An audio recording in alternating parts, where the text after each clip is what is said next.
जय श्री कृष्ण। आज हम अध्याय 11 का श्लोक नंबर 21 से लेकर के श्लोक नंबर 50 तक पढ़ेंगे और समझने की कोशिश करेंगे। तो शुरू करते हैं। श्लोक नंबर 21। अमीहि त्वां सुरसंघा विशन्ति केचिद्गीता प्राजलो गृह्णन्ति स्वस्ति युक्त्वा महर्षिसिद्धसंघाः स्तुवन्ति त्वां स्तुतिभिः पुष्पकराभिः। इसमें कह रहे हैं भगवान कि देवों का सारा समूह आपकी शरण ले रहा है और आप में प्रवेश कर रहा है। उनमें से कुछ अत्यंत भयभीत होकर हाथ जोड़े आपकी प्रार्थना कर रहे हैं। महर्षियों और सिद्धों के समूह कल्याण हो कहकर वैदिक स्तोत्रों का पाठ करते हुए आपकी स्तुति कर रहे हैं। श्लोक नंबर 22। रुद्रादित्या वसयो ये च साध्या विश्वेश्विनो मरुतशोपास्मश्च गन्धर्वयक्षासुरसिद्धसंघा वीक्षन्ते त्वां विशन्ते विस्मिताश्चैव सर्वे। कह रहे हैं कि शिव के विविध रूप आदित्यगण वसु साध्य विश्वदेव दोनों अश्विनी कुमार मरुदगण पितृगण गंधर्व यक्ष असुर और सिद्धदेव सभी आपको आश्चर्यपूर्वक देख रहे हैं। श्लोक नंबर 23। रूपं महत्ते बहुक्वत्र नेत्रं महाबाहो बहुबाहुरूपादं बहुधरं बहुदृष्टाकरालं दृष्टालोकप्रव्यस्थितास्ताहम्। इसमें कह रहे हैं भगवान, हे महाबाहो, आपके इस अनेक मुख नेत्र बाहों जंघा पाँव पेट तथा भयानक दांतों वाले विराट रूप को देखकर देवतागण सहित सभी लोग अत्यंत विचलित हैं और उन्हीं की तरह मैं भी हूँ। ये अर्जुन जी कह रहे हैं भगवान कृष्ण से जब उनका वो विराट रूप देख रहे हैं। श्लोक नंबर 24। नवस्पंसं दीप्तमेनेकवर्णं व्याताननं दीप्तविशालनेत्रं दृष्टा हि त्वां व्यवस्थितात्मा धृतेन विन्दामि शं च विष्णु। इसमें कह रहे हैं, हे सर्वव्यापी विष्णु, नाना ज्योतिर्मय रंगों से युक्त आपको आकाश का स्पर्श करते मुख फैलाए और बड़ी बड़ी चमकती आंखें निकाले देखकर भय से मेरा मन विचलित है। मैं ना तो धैर्य को धारण कर पा रहा हूँ और ना ही मानसिक संतुलन ही कर पा रहा हूँ। श्लोक नंबर 24। दृष्टाकरालानि च ते मुखानि दृष्टैव कालानलसन्निभानि दिशो न जाने च लभे च शर्म प्रसीद देवेश जगत निवास। इसमें कह रहे हैं कि हे देवेश, हे जगत निवास, आप मुझ पर प्रसन्न हों। मैं इस प्रकार से आपके प्रलय अग्नि स्वरूप मुखों को और विकराल दांतों को देखकर अपना संतुलन नहीं रख पा रहा हूँ और मैं सब ओर से मोहग्रस्त हो रहा हूँ। श्लोक नंबर 26 और 27 एक साथ में है। तो अमी च त्वां धृतराष्ट्रस्य पुत्रा सर्वे सहैवावनीपालसंघैः भीष्मो द्रोणसूतपुत्रस्तथासौ सहास्मदीयैरपि योधमुख्यैः क्वत्राणि ते त्वरमाणा विशन्ति दृष्टाकरालानि भयाकानि केदिशिलङ्घादर्शनान्तरेषु। संदृशे चूर्णते धृतमांगे चूर्णितरुतमांगे।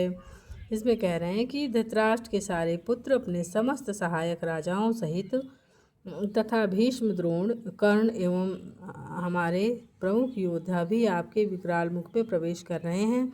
उनमें से कुछ के सिरों को तो मैं अपने दांतों के बीच चूर्णित हुआ देख रहा हूँ। श्लोक नंबर 28। यथा नदीना बहवोऽम्बुवेगा समुद्रमेवामिवका द्रवन्ति तथा तवामी नरलोकवीरा विशन्ति क्वकत्रायभिज्वलन्ति। इसमें कह रहे हैं कि जिस प्रकार नदियों की अनेक तरंगें समुद्र में प्रवेश करती हैं, उसी प्रकार ये समस्त महान योद्धा भी आपके प्रज्वलित मुखों में प्रवेश कर रहे हैं। श्लोक नंबर 29। यथा प्रदीप्तं ज्वलनं पतंगा विशन्ति नाशाय समुद्वेगा तथैव नाशाय विशन्ति लोका स्तवापि वक्त्राणि समुद्वेगा। इसमें कह रहे हैं भगवान से अर्जुन जी कि मैं समस्त लोगों को पूर्ण वेग से अपने मुख में उसी प्रकार प्रविष्ट होते देख रहा हूँ जिस प्रकार पतंगे अपने विनाश के लिए प्रज्वलित अग्नि में कूद पड़ते हैं। श्लोक नंबर 30। लेहि लेहाक्से ग्रस्माना समन्ता लोकान् समग्रात्मर्जिने विधे तेजो विराट पूर्वस जगत्समग्रम अभासत भोगा पदपन्ति विष्णु। इसमें कह रहे हैं कि हे विष्णु, मैं देखता हूँ कि आप अपने प्रज्वलित मुखों में सभी दिशाओं के लोगों को निगले जा रहे हैं। आप अपने सारे ब्रह्मांड को अपने तेज के आपूरित करके अपनी विकराल झुलसाती किरणों सहित प्रकट हो रहे हैं। आख्याहि मे को भवानुग्रहो नमोस्तु ते देववर प्रसीद विज्ञातुमिच्छामि भवन्तमाद्यं नहि प्रजानामि तव प्रकृतम्। हे देवेश, कृपा करके मुझे बतलाइए कि इतने उग्र रूप में आप कौन हैं। मैं आपको नमस्कार करता हूँ। कृपा करके मुझ पर प्रसन्न हूँ। आप आदि भगवान हैं। मैं आपको जानना चाहता हूँ क्योंकि मैं नहीं जान पा रहा हूँ कि आपका प्रयोजन क्या है। तब भगवान जी कहते हैं कि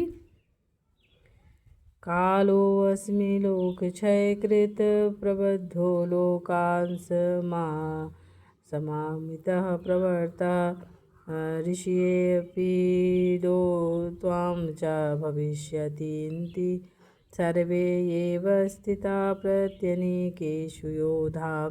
भगवान ने कहा कि समस्त जगत को विनष्ट करने वाला काल मैं हूँ और मैं यहाँ समस्त लोगों का विनाश करने के लिए आया हूँ। तुम्हारे सिवा दोनों पक्षों के सारे योद्धा मारे जाएंगे। श्लोक नंबर 33। तस्मात् त्वमुत्तिष्ठ यशो लभस्व जित्वा शत्रून् भुक्ष्य राजसं समृद्धम् मय्येवैते निहता पूर्वमेव निमित्तमात्रं भव सव्यसाचिनः। इसमें कह रहे हैं भगवान कि अतः उठो, लड़ने के लिए तैयार हो और यश अर्जित करो। अपने शत्रुओं को जीतकर संपन्न राज्य का भोग करो। ये सब मेरे द्वारा पहले से ही मारे जा चुके हैं और ये सव्यसाची और हे सव्यसाची, तुम तो युद्ध में केवल निमित्त मात्र हो सकते हो।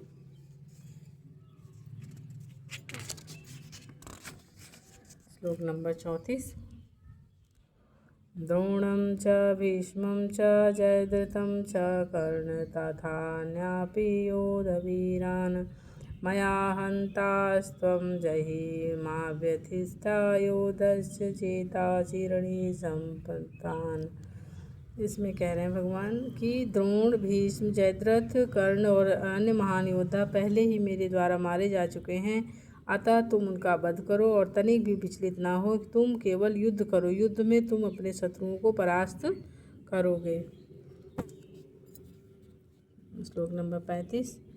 एत चित्वा वचनं केशवस्य कृताञ्जलि वैपमान किरीटः नमस्कृत्वा भूयैवाह कृष्णं संदग्धं भीत भीत प्रणम्य। इसमें कह रहे हैं भगवान कि संजय ने धृतराष्ट्र से तो बताया कि हे राजा, भगवान के मुख से इन वचनों को सुनकर कांपते हुए अर्जुन ने हाथ जोड़कर उन्हें बारंबार नमस्कार किया और फिर उसने भयभीत होकर अवरुद्ध स्वर में कृष्ण से इस प्रकार कहा। तब क्या कहा उन्होंने अर्जुन ने कि ये श्लोक नंबर 36 में है। स्थाने ऋषिकेश तव प्रकीर्त्या जगत् प्रहृत्यनुरुज्यते च रक्षांसि भीतानि दिशो द्रवन्ति सर्वे नमस्यन्ति च सिद्धसंघा। अर्जुन ने कहा, हे ऋषिकेश, आपके नाम के श्रवण से संसार हर्षित होता है और सभी लोग अपने आपके प्रति अनुरक्त होते हैं। यद्यपि सिद्ध पुरुष आपको नमस्कार करते हैं, किंतु असुरगण भयभीत हैं और इधर उधर भाग रहे हैं। यह ठीक ही हुआ है।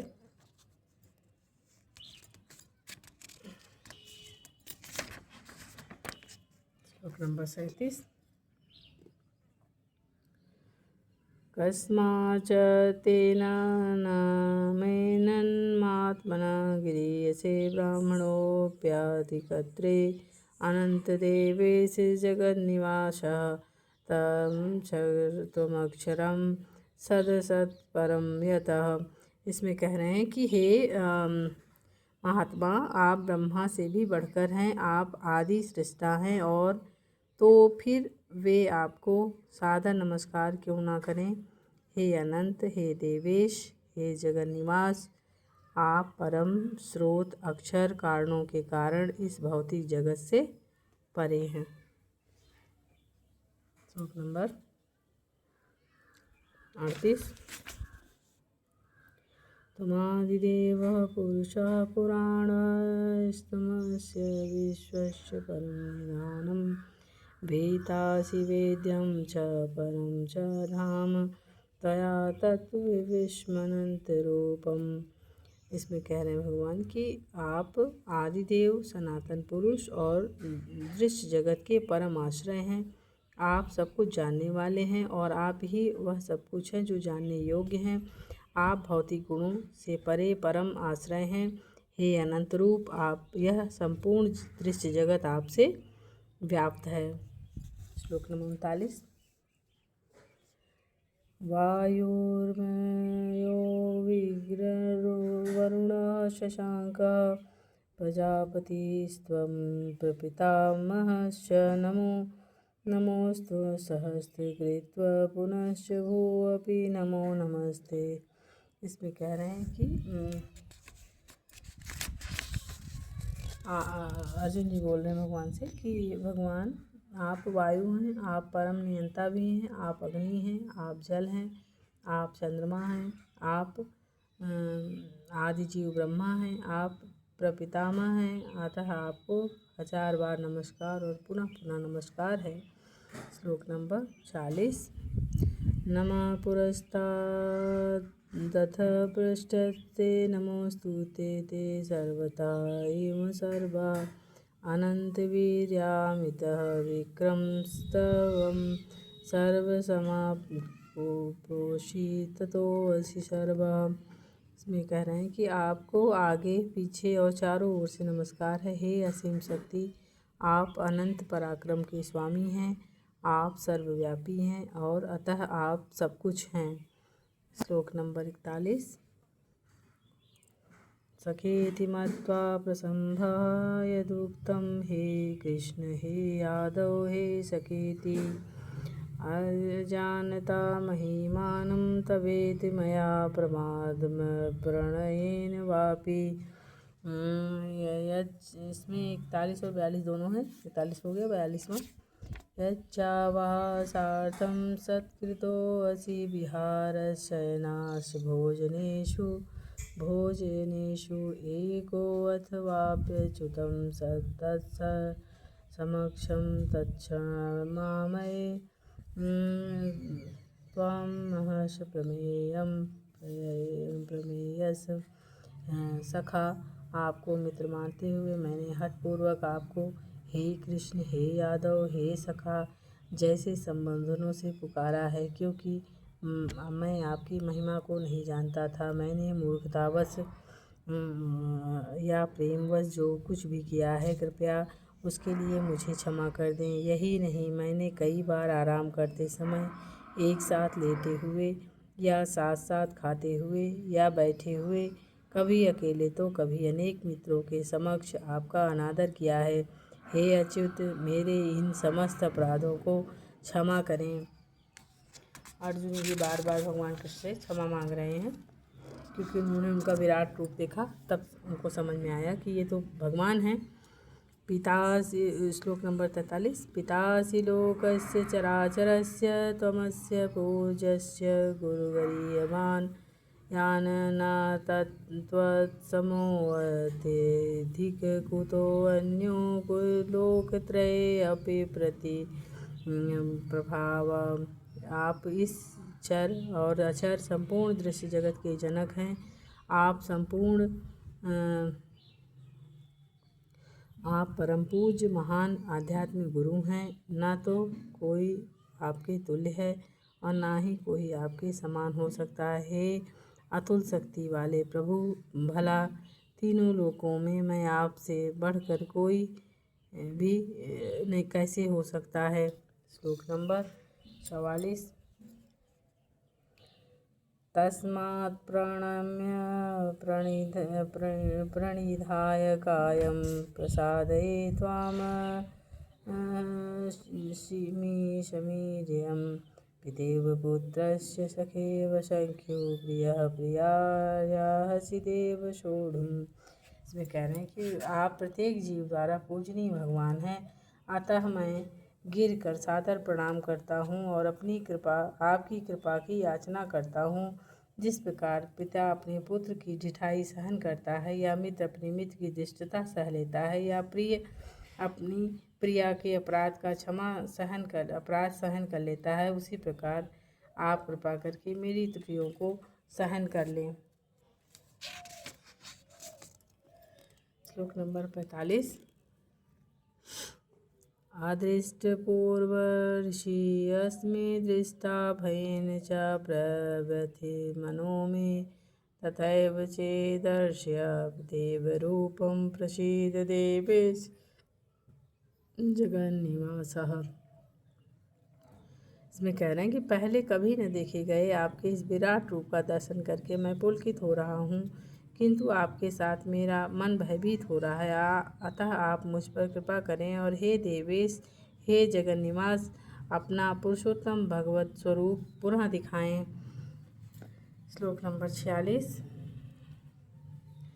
किरीटिनं गदिनं चक्रहस्तं इच्छामि त्वां द्रष्टुमहं तथैव तनेव रूपेण चतुर्भुजेन सहस्रबाहो भव विश्वमूर्ते। इसमें कह रहे हैं भगवान कि हे विराट स्वरूप, हे सहस्त्रभुज भगवान, मैं आपके मुकुटधारी चतुर्भुज स्वरूप का दर्शन करना चाहता हूँ, जिसमें आप अपने चारों हाथों में शंख चक्र गदा और पद्म धारण किए हुए हैं। मैं उसी रूप को देखने की इच्छा करता हूँ। श्लोक नंबर 47, मया प्रसन्नेन तवार्जुन नेदं रूपं परं दर्शितमात्योगात् तेजोमयं विश्वम् अनन्तमाद्यं जन्मे त्वदनेन दृष्टिपूर्वम्। भगवान ने कहा, हे अर्जुन, मैंने प्रसन्न होकर अपनी अंतरंगा शक्ति के बल पर तुम्हें इस संसार में अपने परम विश्वरूप का दर्शन कराया। इसके पूर्व अन्य किसी ने इस असीम और तेजोमय आदि रूप का दर्शन कभी नहीं किया है। श्लोक नंबर 48। न वेदयज्ञाध्ययनेन दानेन च क्रियाभिन्नं तपोभिरुग्रैर्मरूपः शक्यहं नृलोके द्रष्टुं त्वदन्येन कुरु प्रवीर। हे कुरुश्रेष्ठ, भगवान जी बोल रहे, हे कुरुश्रेष्ठ, तुमसे पूर्व मेरे इस विश्व रूप को किसी ने नहीं देखा है, क्योंकि मैं न तो वेदाध्ययन के द्वारा, न यज्ञ के द्वारा, दान पुण्य और कठिन तपस्या के द्वारा इस रूप में इस संसार में देखा जा सकता हूँ। श्लोक नंबर 39। माते व्यथा मा विमूढभावो दृष्टारूपं चोर्मि दृढमिदं व्यपेतभिपितृमना पुनस्त्वं तदेव मे रूपमिदं प्रपश्य। तुम मेरे इस भयानक रूप को देखकर अत्यंत विचलित और मोहित हो गए हो, अतः अब इसे समाप्त करता हूँ। हे मेरे भक्त, तुम समस्त चिंताओं से पुनः मुक्त हो जाओ। तुम दिव्य चित्त से अपना इच्छित रूप देख सकते हो, शांत चित्त से अपना इच्छित रूप देख सकते हो। श्लोक नंबर 50। इत्यर्जुन वासुदेवस्तथोक्त्वा स्वकं रूपं दर्शयामास भूयः आश्वासयामास च भीतमेनं भूत्वा पुनः सौम्यवपुर्महात्मा। इसमें कह रहे हैं कि संजय ने कहा कि धृतराष्ट्र से कि अर्जुन से इस प्रकार कहने के बाद भगवान कृष्ण ने अपना असली चतुर्भुज रूप प्रकट किया और अंत में 2 भुजाओं वाला अपना रूप प्रदर्शित करके भयभीत अर्जुन को धैर्य बंधाया। इस प्रकार से श्लोक नंबर 50 पूरा हुआ। जय श्री कृष्ण।